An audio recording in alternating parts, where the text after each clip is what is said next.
right. Hey, Mason. Can you get your mom? Yeah. I just started a show. That's how it works. Can you wave? What's Bye. up? Thank you. We had another live guest on the show. There's a free. Thank you, Mason.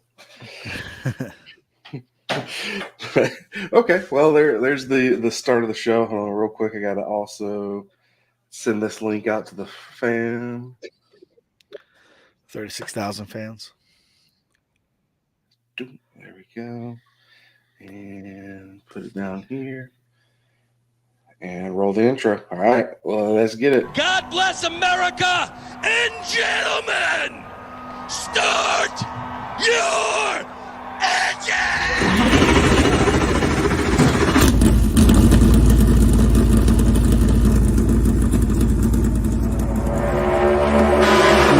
Still down there. Still down there. Still outside corner, you're number one. Was out. Hell was out. That's just about outricked him. And then she busted her ass.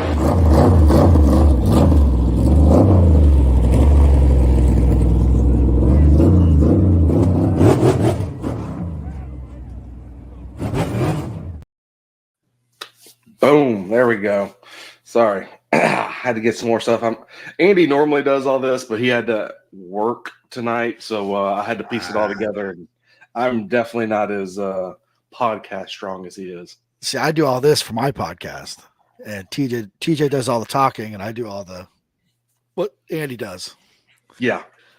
You can definitely tell when someone's not used to doing those pieces because I was waiting for a transition. Like I'm sitting here ready to go smoke and drink. I'm like, whoa, we're live. There you go. All right. So you already got David in the chat. You guys were so shocked by Joey winning. Y'all needed a break, huh? Oh, yeah. So we missed the show last week. So I guess we'll talk about the elephant. Both me and Andy were really busy last week. Also, screw Joey. So we didn't have a show. Voila. Remember, if you say on here, I am totally unbiased. Very unbiased. Very, very unbiased to me. So John, tell everybody a little bit about yourself, who you are, what you do, your podcast, because y'all do a podcast tomorrow night. Yeah, well, we're off for the next 4 weeks, but yeah, I do Alpha Okay. Men. Yeah, Alpha Men podcast. It's just two married fat guys picking on each other. Nothing about racing. There's a little bit of racing in there, but my whole life involves racing, so I can't. I don't want to talk about racing nonstop Makes on sense. my podcast. Yeah.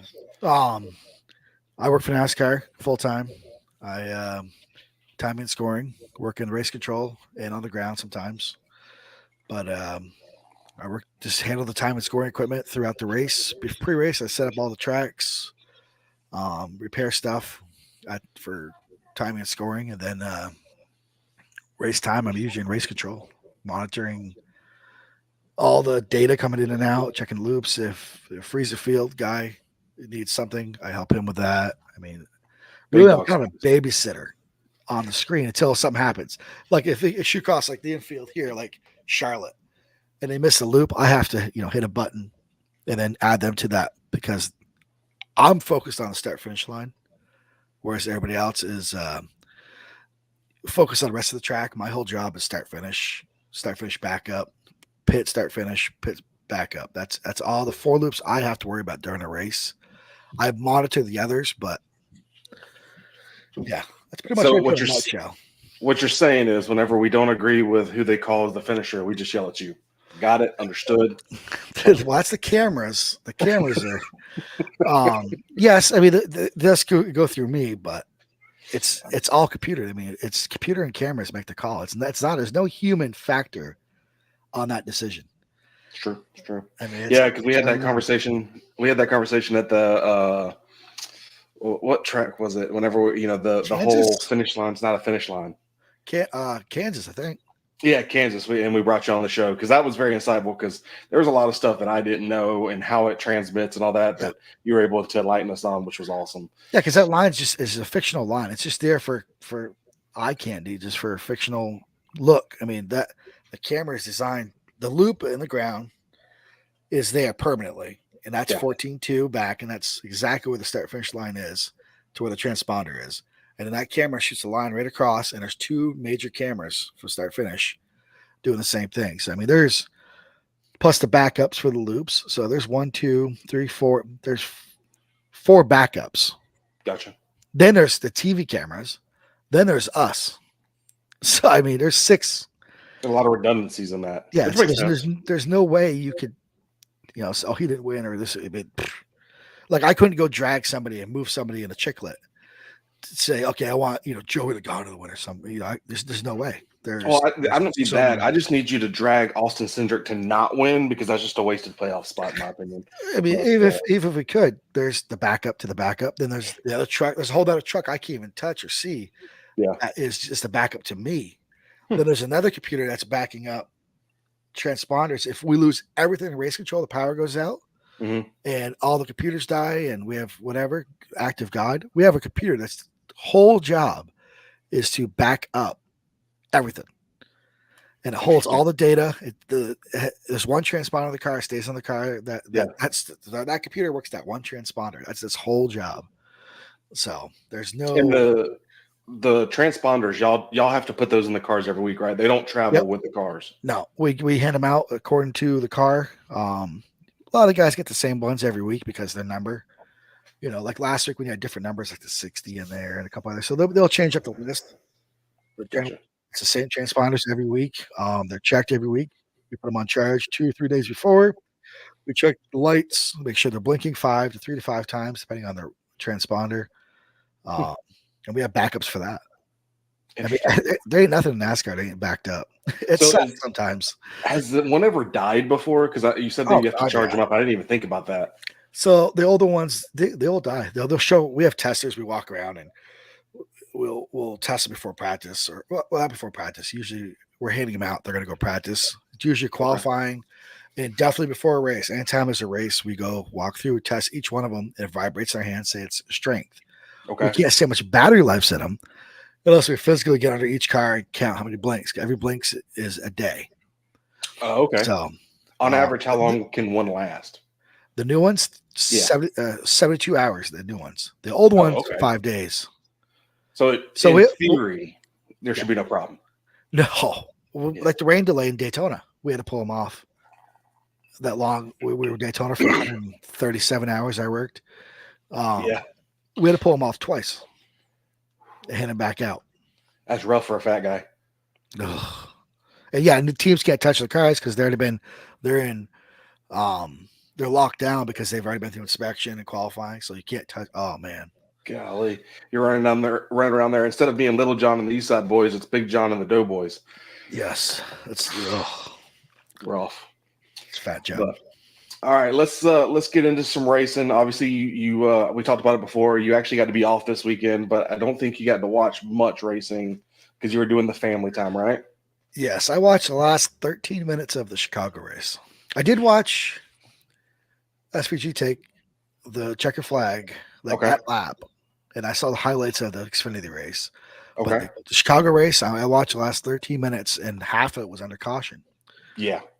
So let's talk about that. Let's dive into it because I'm very interested to see how someone like, someone obviously that's like you that's been watching the sport for much longer than even me.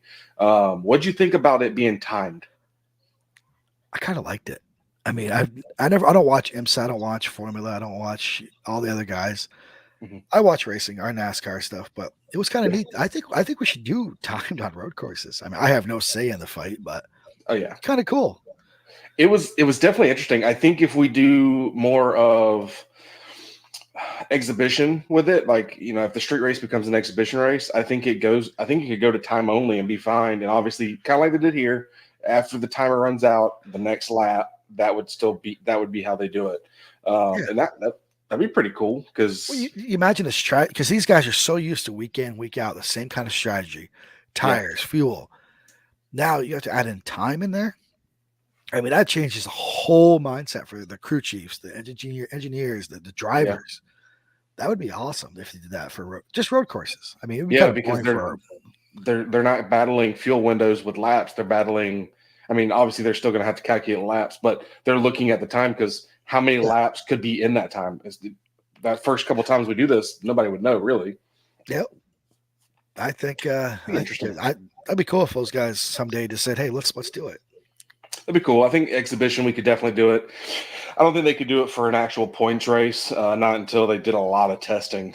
Speaking of not doing something for a real series, and unless they do a lot of testing, did you get to see the ABB electric prototype? I saw that actually on the flight back from Vermont to here.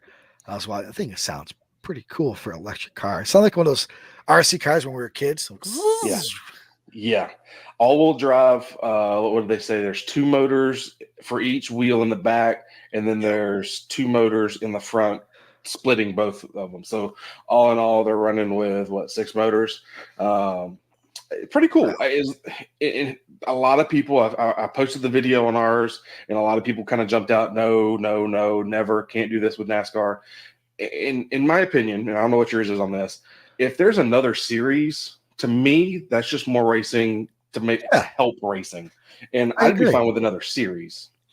I don't see maybe in our lifetime, but I don't see us going electric.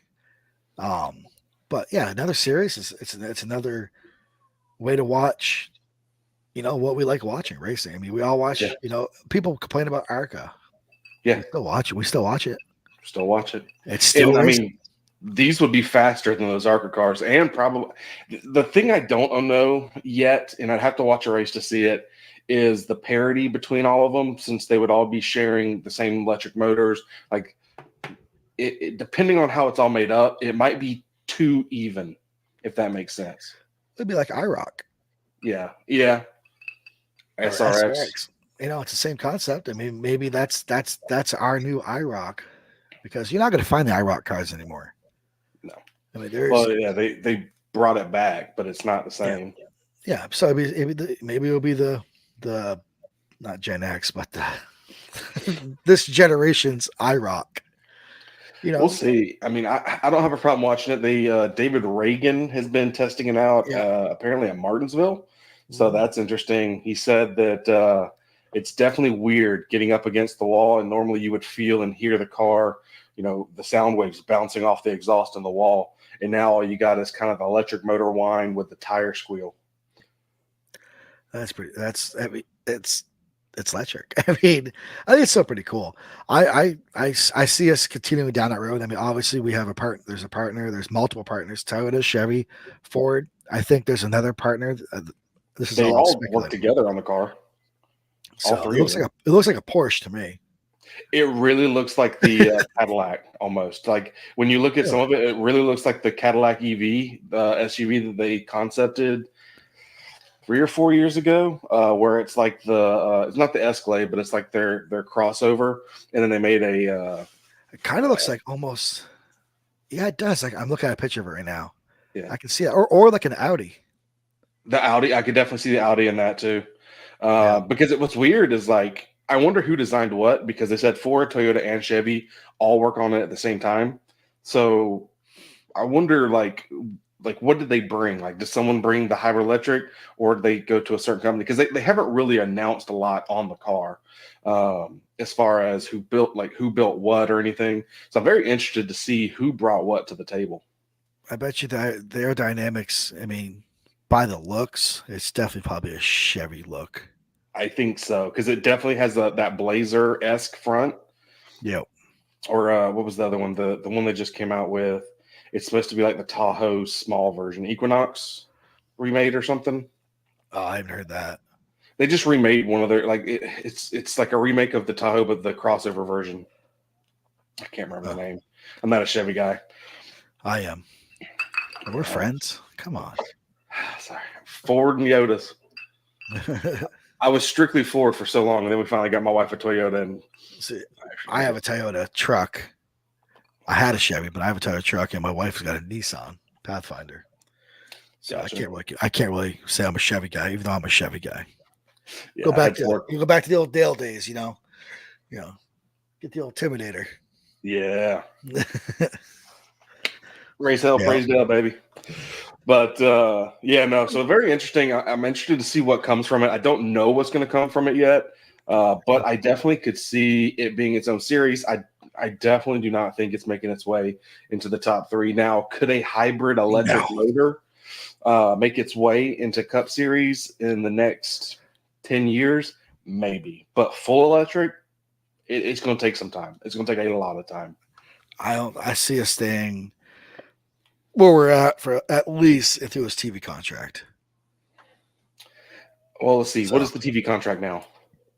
$7.7 billion. Well, no, year-wise. 2031. 2031. Okay. So NASCAR pledged to be carbon neutral by 2035. So that gives a 4-year buffer to work on something, because they said they're going to start with obviously the parking lots, putting in EV chargers, transport, which interested to see what they're talking about in transport, because are they going to all of a sudden switch haulers over to Tesla haulers or something? Like, that's interesting. That's gonna be a good one, because everything we do revolves on the haulers. Yeah, that was one of the bullet points in their little release thing. It talked about transport and everything else. So I'm wondering like how they're going to make that part work. They said they're going to add a lot of EV chargers. I can see that. Now, does SMI play ball with that at their tracks? Do they actually add some EV chargers as well? Does NASCAR strong arm that a little bit? What is adding 100 EV chargers? How many NASCAR fans are going to drive Teslas? I don't think a lot. I mean, that's the thing. I don't really know. I'm sure someone's done some studies out there. Oh yeah, but I don't know. Weird. It'd be interesting to know. But all right, let's make our way back into Chicago. So second year of Chicago, not as wet, but still a wet Chicago. You said you got to watch the recap of the Xfinity. It was decent. Xfinity wasn't bad. I think better than last year, because last year's was that was probably one of the biggest shit show races I've seen between Xfinity and Cup Series. The weather the weather throws a wrench in everything we do. Yeah, it's bad. And then Chicago, they can't race at night. They can't race on Monday. Nope. They back themselves in the corners. And I listen. Do you listen to the Teardown or DBC? No. Okay. So on the pretty much only racing. Honestly, Uh-huh. I get a boost here, but the only racing information I get from is you on TikTok when I'm scrolling, because usually I could tell you who wins a damn race half the time when I'm working it, because I'm so damn busy. True. Makes sense. So I just don't think about who won the race. When people ask me on a plane who won, I just sit there and go, oh, the 11. I can't remember who it is. Hold on, let me pull up my app real quick. This guy. Yep. Or it's like you talk about, when you talk about like what's going on in NASCAR, and sometimes I have to correct you. Yeah. It's just because I'm just like, I don't think about what's going on, so I rely on you guys to kind of give me the insider information behind the scenes, but the media side of things. So Chicago, yeah, Chicago's definitely different. And one thing that I did not agree with is they talked about the concerts, and they were like, okay, we can't move the race earlier because of the concerts. My problem with this is this a NASCAR function, or is it just a concert function that happens to have NASCAR? If NASCAR is the function, NASCAR should take precedent as far as what time they start the race or what shift they get. Do a concert afterwards, I don't care. But if it's a NASCAR event, NASCAR needs to be the one that's on the pedestal, not the concert, in my opinion. How do I say this without sounding bad? So we are looking at it as like a pyramid. I mean, everybody wants to think we're here at top. Mm-hmm. TV's top. TV, that's the media. That's they make a lot of our decisions, and obviously we make our final decisions on like weather and stuff. But TV plays a big factor in that. Contracts. I mean, there's contracts for, and I'm just speaking from what I see, and when I've been around racing for 24 years. Yeah. Like those concerts were probably embedded in the contract with the city of Chicago. TV being involved with time and NASCAR. So that TV time has to align with our racing. Yeah. If TV time's not going to line up and we need to go racing, mm-hmm. it's not going to work. They have to have TV and NASCAR have to meet perfectly to get that beam to go out. So there's decisions made sometimes that are based on TV because Yes, there's 30 to 50 to 80,000 fans in the stands, Mhm. but there's 1.6 to 2.5 million fans On so TV. watching. So Yeah. that's where your viewership's from. And that's, they had talked about that a little bit too. I think Bob did. And it's something I've been thinking a lot of lately is NASCAR moving more towards the virtual fan, the fan that's watching on TV, and away from the fan that's in the stands. And yes, and it's because of where that money is flowing. And I, Yes. it's unfortunate because, we've talked about, I know us in our NASCAR group, we've talked a lot about if a race has two races, the second race should be a night race. Saturday night race, not Sunday night race, Sunday, but yes. ratings. So it's that's the issue. Is like the ratings, they have to go up against that. So I get that part, but I feel like if we're planning this so far ahead that this contract was for 3 years. So we have one more year on Chicago right now if it is approved, because I think it was like Which you would, I mean, from experience, you've been around Yeah. racing long enough to know, and I have no clue in that. I'm just shooting from the hip on this. Yeah. We would have heard by now if we're going to Chicago, because they usually announce it at the race saying tickets are on tickets for sale for next year. 2025. Yeah. So just me speculating, I'm guessing I don't think we're going back. That's just a I'd like guess. to go back to Chicagoland. Oh no. It's so freaking hot there in It's July. right up the road. It's literally right where we just were. Like I know. I was talking with one of our buddies that does he does fire, and he was talking about how the fire team for there, they actually were coming from Chicagoland every day. So they had to park there and then get shoveled over. Yeah. I mean, Chicagoland was a cool track. I worked there. I worked there last race before it closed up. It was a cool place to work. Yeah. But to me, We'll see. go somewhere new. And that's what we talked about. We're trying to figure out what city would be a great city to go to. And a lot of one of the people was like, well, let's go somewhere that we don't already have any races. And I think we can all agree on that. Like, I think, So going North Dakota. Well, yeah, they were mentioning stuff like in some of these out there places, but then also some that aren't. So like Washington, D.C. How cool would it be to have a race in the Capitol? Never happened. I know it'll never happen, but it'd be cool. You imagine us trying to shut down a road and the president's come through? I mean, he's going to do just as much work as he does right now. I'm just saying. There's no way we're going to shut down roads in Washington, D.C. Ah, man, it'd be cool to go past the Washington Monument, Lincoln Memorial. It'd be cool as hell to go around the whole water. Figure out a track that might not be around the White House itself. I don't know, but I think that would be really cool to watch. Yeah, that would be really badass to see. That'd be probably. I'd beg to work that race. I love Washington D.C. I love going there for history.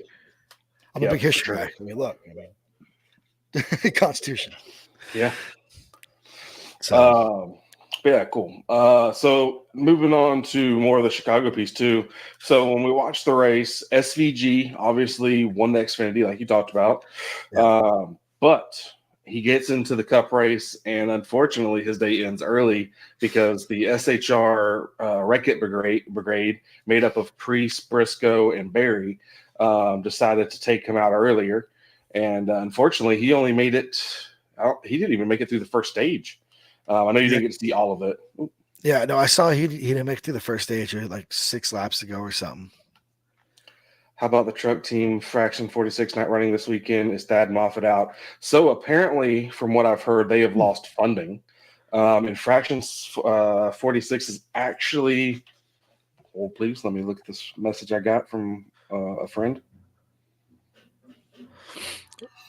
Chicago with SVG. I mean, everybody thought SVG was going to take both races. Then what's his name? Who they're merging with Young Motorsports supposedly. Oh, really? Some young bottom up. So that's the word on the street. Nothing's been confirmed. That's just word on the street, we shall say. But yeah, apparently they lost all funding, so they couldn't make it, and that sucks because Thad. I mean, that's good for what he was riding in for that little bit of funding. Was doing pretty well. He's got good backing, though. I mean, his grandfather. Yeah.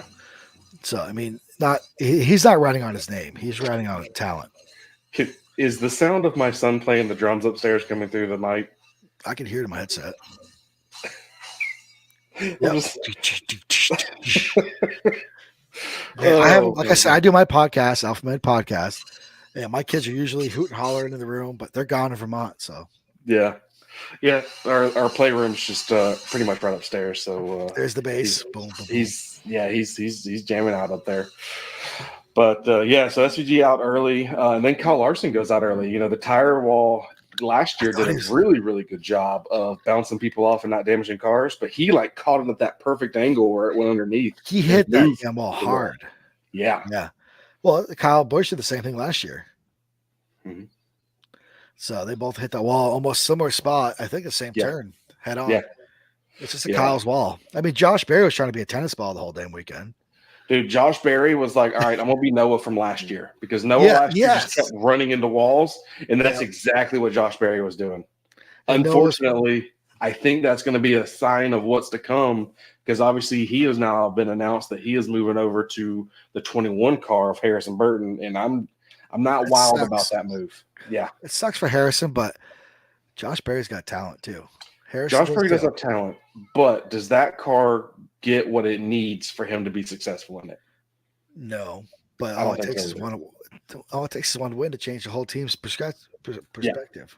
Yeah, because they sit there and talk that it's a fourth Penske car. However, they're not sharing something because I get Harrison Burton is not the greatest race car driver. I understand that. However, it's been since Ryan Blaney that they've even got a win. And then you go back in history, there's multiple drivers that have only gotten one win. I mean, they've been holding at 99 wins since Ryan Blaney. Wow. I didn't realize that. Yeah. Well, hopefully they get a win this year. A lot of those guys need it. They deserve it. John, all those guys down there. They're good people. I mean, and that's the thing is like, it's not because I don't like them. It's just, I don't think Penske's sharing 100%. All of a sudden, Josh is going to a team that he doesn't have true teammates, and they're a second-hand tier 1 team. Well, it's kind of like is going for. It's kind of like RPM, Richard Petty Motorsports. It was the same. You know, they weren't elite like they used to be. I mean, Eric Jones won a couple here for him. Eric won some. Yeah, but it was never. They were always getting assistance from somebody else. Yeah. Unfortunately, it's how racing works. If you got the money, you can go. It's a money sport. It's a money sport. Yeah, you got to have money to lose money because they don't make money. Well, they're trying to make money from the TV deal. Well, yeah, we'll see how that works out. Apparently, the charter negotiations are still not going great. Yeah. They'll go eventually. Somebody will give in. Somebody's got to. But all right. All right, back to Chicago. I keep getting off task myself. So back to Chicago, rain race. Now here's where NASCAR finally got something right, in my opinion. I don't mean finally as they never get it right. But you don't have to PG for me. All right, so NASCAR finally got something right, in my opinion. They did not mandate wet weather or slicks, and thank you for not mandating that because I was lost when like I said, I jumped in a 13-minute mark.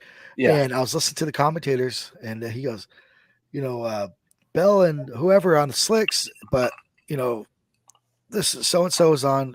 I'm like, that's not right. It's one or the other. No, they finally make that decision? And it was live pit stops on these tires. So it was the first time that they finally did all the things that a lot of us have been asking for, and it was phenomenal in my opinion because watching the end of that race with Tyler Reddick chasing him down, and you could visibly see it. You could see the track drying out. Like that part of the race made the race good. The rest of the race, I wasn't that much of a fan of. But the end of the race, when all of a sudden the strategy of the people that stayed on their wet weather tires versus the people that were on the slicks, and you saw the track drying and getting more and more dry, dude, that's where it started getting engaging. That's where it was fun to watch. Bowman, and what's the 60 car? Day. They were trying to get like 30 seconds ahead of them to whatever they're saying to get the slicks. Yeah, and they could have done it, but that caution screwed them up. Yeah, the caution definitely hurt them, but it helped with the fuel. So it kind of traded off in there because I don't think they could have made it without the two cautions because of the fuel they were on. It's bright.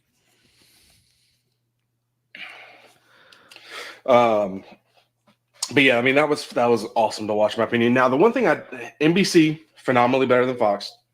Obviously, we've said that here on the show. I can't tell you how many times. Our group chat, it's everywhere.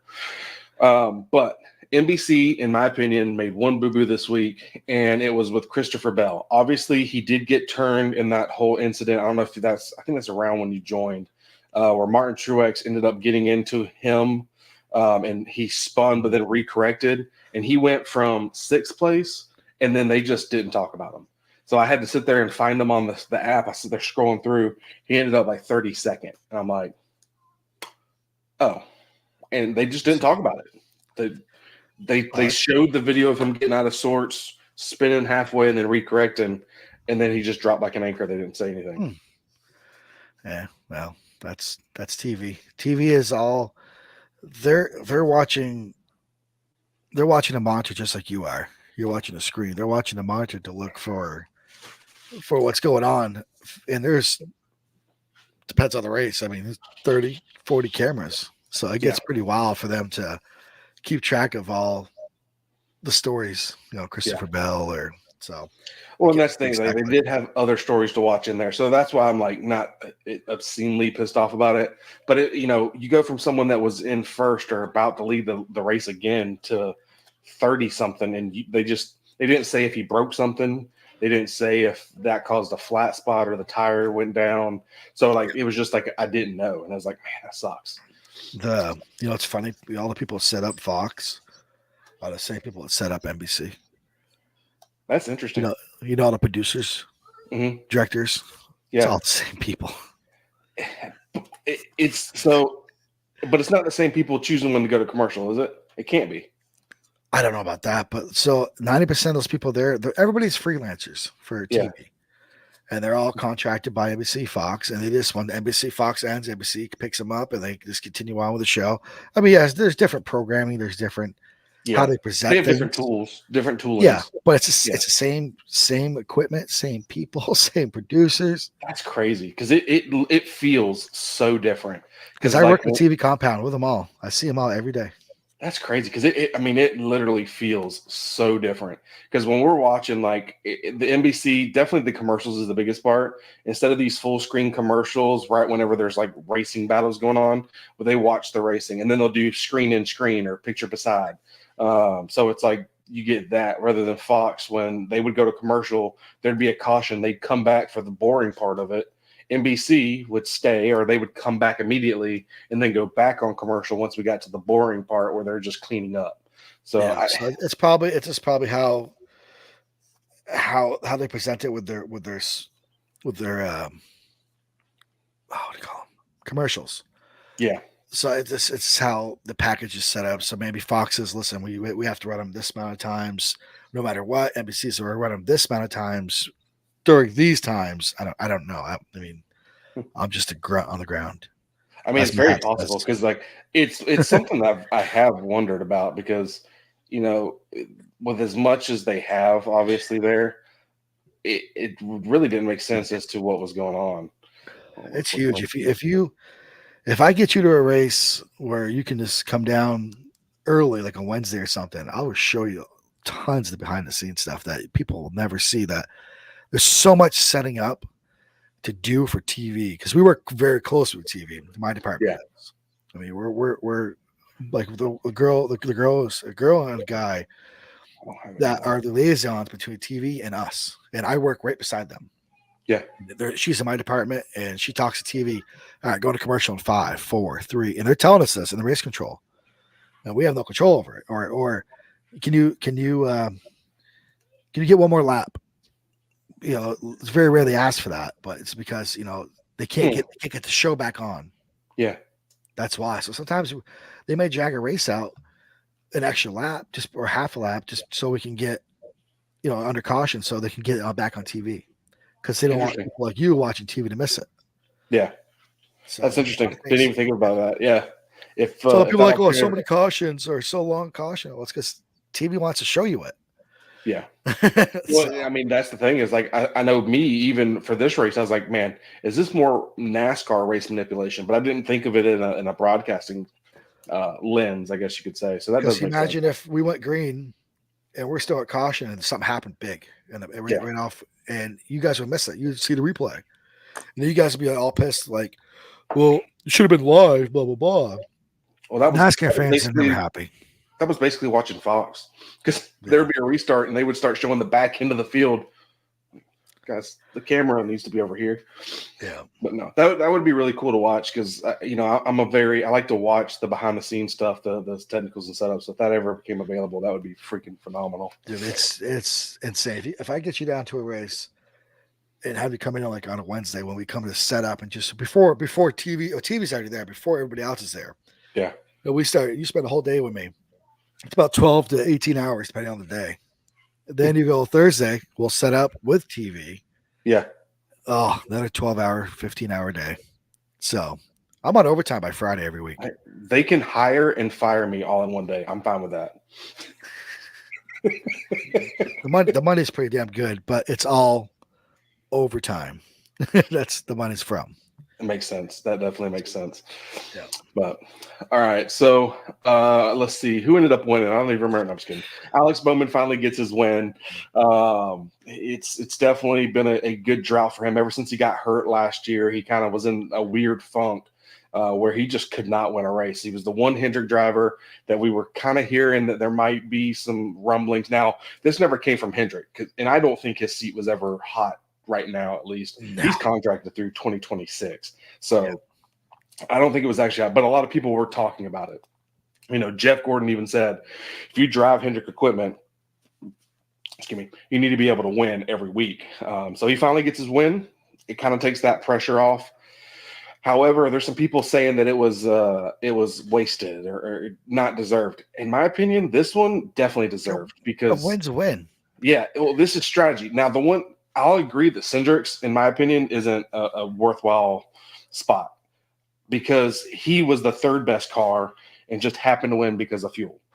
However, Bowman, the strategy that they had for that team is what ended up getting that win. And then on top of that, who's in the top 10 almost every single week? Bowman. Yeah. So who deserves it more, Bowman or Cindric? Cindric's never in the top 10. Bowman is. I give that to Bowman. I don't think that's a wasted spot, in my opinion. They're all good drivers. They are. You have to be really good at what you do to be able to be on this level. They can outdrive us. That's all I can say.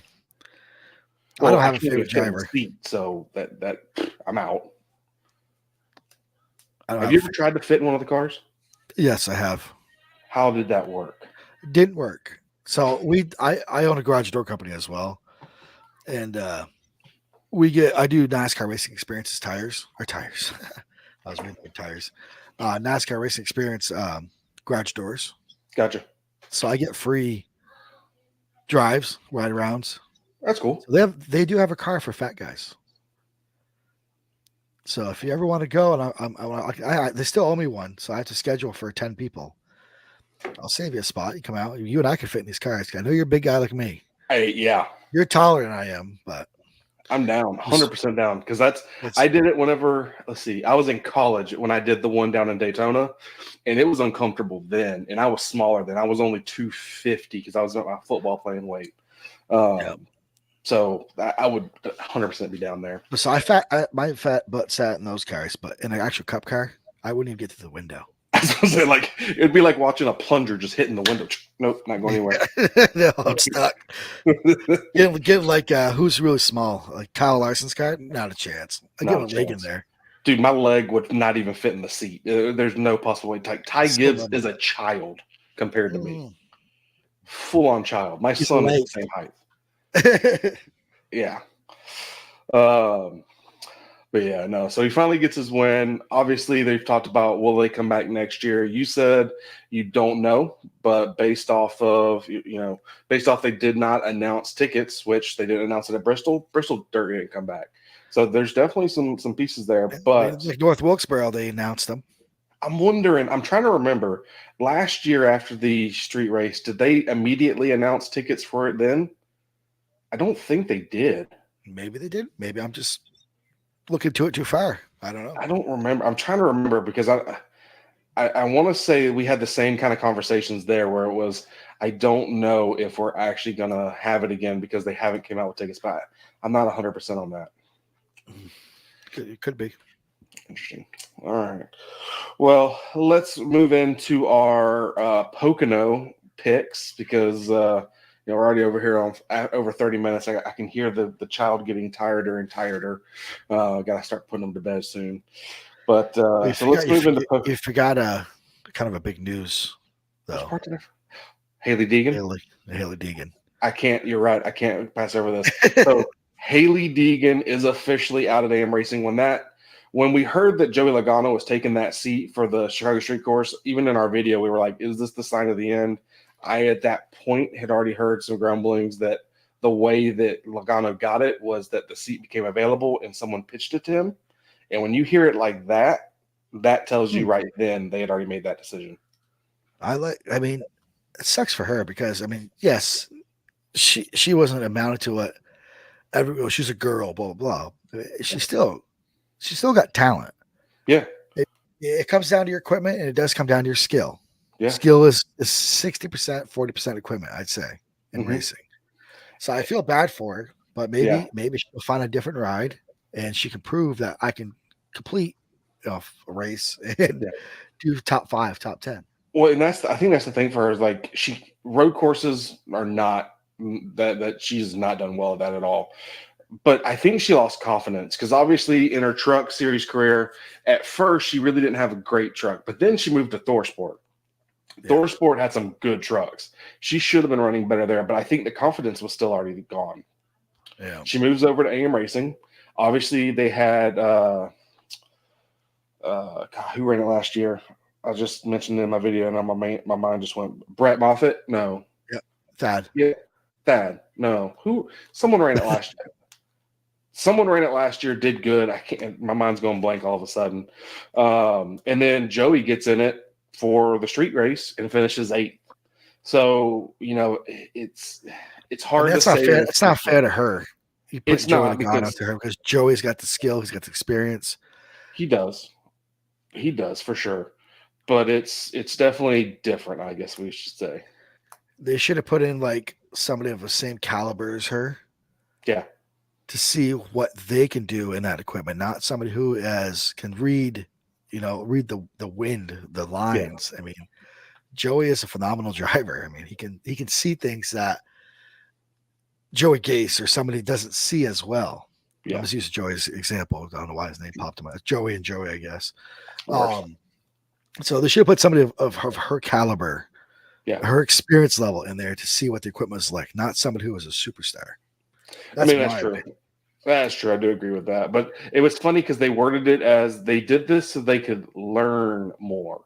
And I'm like, this track is nothing like any of the other tracks. You ain't trying to learn anything. You're going to 2 squares. Yeah. Just rectangles, whatever. This ain't that. Like they played it off at first, but yeah, she is officially out. Where she will end up, we don't know. Apparently, from what we've heard, Josh Berry will be taking a good amount of laps in that car. At different races for the rest of this year. For every race, we don't know, but I've heard at Pocono, we know for sure, but I've heard it's going to be more than that. Pocono. Ugh. Tricky track. I'm glad I'm not working there. It's a tough place for me as there's so much repairs there because we go there once a year, so stuff gets not neglected, but the weather it just the mountains, the snow, everything else, it just destroys the loops. Gotcha. So it's a lot of work for our crew there. And I can't pick no drivers because I don't have a favorite driver. Yeah, you can't. You can't for. No, I mean, even if I put a disclaimer out saying, I'd like to see. I can't really put a finger on. I mean, I always root for the underdog. Always. Yeah. I have guys I like on a personal level. Yeah. Because I've dealt with them. Yeah. But, I mean, I don't really. Who would you say is the coolest or most down to earth driver that you have dealt with that's in the garage now? Oh, just most like you can relate, feel like you're just talking to a friend, not someone that's a professional race car driver. Oh, who's pretty good? Honestly, Bubba. Really? Bubba or what the hell? I can't think of his name right now. Ross Chastain. Ross, I could see because he's came out into the like in the campsites and stuff before, and he's talked with Yeah. us before. He's a really cool dude. Bubba's very, very friendly. I mean, he's just. I mean, I would not have even guessed Kyle, Bubba. even Kyle Busch, Yeah. and he gives a bad rap. Oh, he's an a-hole, this and that. Hmm. He's doing a job. I mean, Yeah. when he is in that car, his job is to win, to race. It's true. Same as Bubba. So when the emotions get involved, I mean, people see that and they latch onto it like a leech, and Yeah. that's all they see. They don't see these guys talking to veterans, talking to kids, picking kids up, signing things, pushing the big guys around, tell them no because they have 10 cars in front to get signed. Yeah. And all they're assholes. Well, no, they're not. They're trying to, talk to the kids, help the kids out. And Well, Chase is, but that's different story. So, but I've seen, I mean, Bubba gets a lot of bad rap. Bush gets a lot of rap. Yeah. But those guys, right? Probably those three guys I like the most. And I've talked to every single driver in that garage. I pretty much, Yeah. at one point in my life, my career. I mean, SVG is freaking awesome. I spent, I don't know. He seems like 10 he'd be minutes. really cool and fun to talk to. Hilarious. I spent like 10 minutes with him in Sonoma talking. Yeah. He's a very cool dude. He feels like he'd be. I know on my perspective side, I was able to talk with. Let's see. I'm trying to remember what track it was. It was Charlotte because we've only had Charlottes. So it was Charlotte. I think it was that first time that you helped us out, and I got to talk with Busher. No, second time. I got to talk with Busher, and I talked with Busher for like 15 minutes. Like he's cool. He was really cool. Dude doesn't even have a TV in his house for him. Like he doesn't watch TV at all. Like he's just a cool dude. Like he was talking about hunting and being out in the fields and racing and stuff. Like we just talked about different things. It was really, really cool. Probably my best experience ever was probably spending time with Ryan Newman. He was really cool during a rain delay. Spent like an hour with him. Yeah. It was pretty cool guy to talk to. And sit there and before Charlotte this year, whenever we got to sit down with Steve Park and have him on the show for our live podcast there, having Steve Park there and talking with him and hearing the Dale stories from Steve, like me and Andy were sitting there like, that was fucking Steve Park. Like, history. Shit. Yeah. Harry Gant's really good at stories. You ever get time to sit down with that guy? I sat down with him at lunch Darlington like 4 years ago. Him and Martin were right across from me at the NBC or Fox tent where we have our food in the TV compound. Yeah. And we're sitting there talking and just having just old days racing, talking about, I've gotten out of my car, fixed my carburetor right before the second happy hour race. And I went like 12 miles more faster and they thought I was cheating. They tore my stuff all down. It's stuff like that you don't hear about, but it was cool to sit there and talk to these guys. Dude, that'd be awesome to hear. Well, all right. Well, we're getting close to that 45-minute mark, so let's move into picks. I'll go first because I don't know. Are you allowed to make an official pick?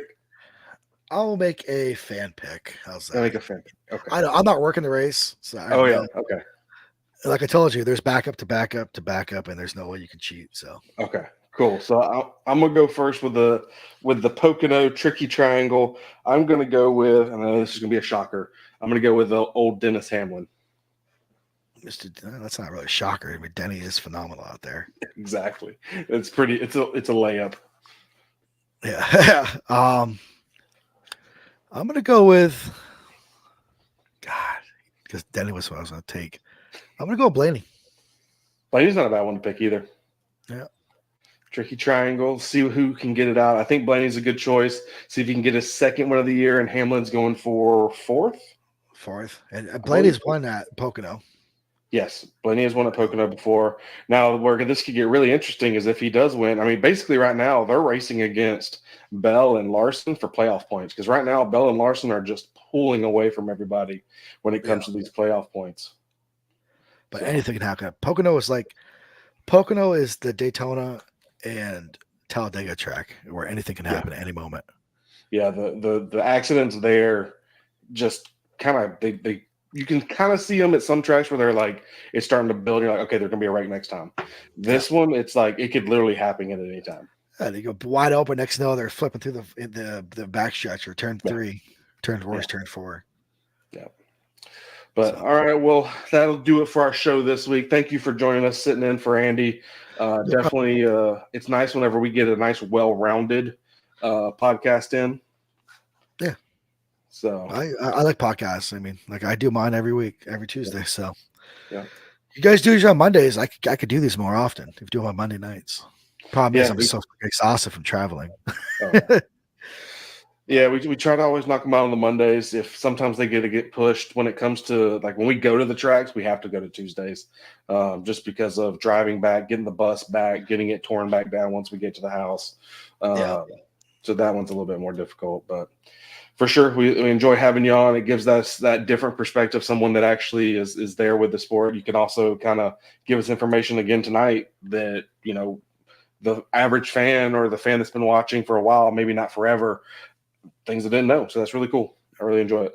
I try to give the best interpretation. I mean, there's no secrets in the tower. People think there always is. There's not. I mean, everything you hear is the truth when a decision's made. So, I mean, there's stuff you don't talk about. You just you don't talk to media about.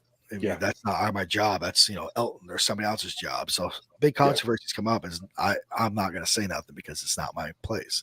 But if it's common knowledge stuff, I have no problem sharing. Perfect. Well, we appreciate it. Thank you again for joining us. And for everyone else, make sure, hit them up. Alpha Men Podcast. They have their own podcast. I believe y'all are on all the different social medias too, right? We're on like 17 of them. Yeah. So they're out there on a bunch of different things. They, like you said earlier, they don't really talk NASCAR as much as they just sit around, have fun, make fun of each other, make fun of people. It's a good time. John's picture usually ends up on screen. It's wearing my neck brace when I freaking fell off a 12-foot ladder. Yeah. But thanks everyone. Thanks everyone for joining. Make sure you hit up all of the pieces. There you go. Alpha Men Podcast. Hit everything up. Thanks for everything. And until next time, see you.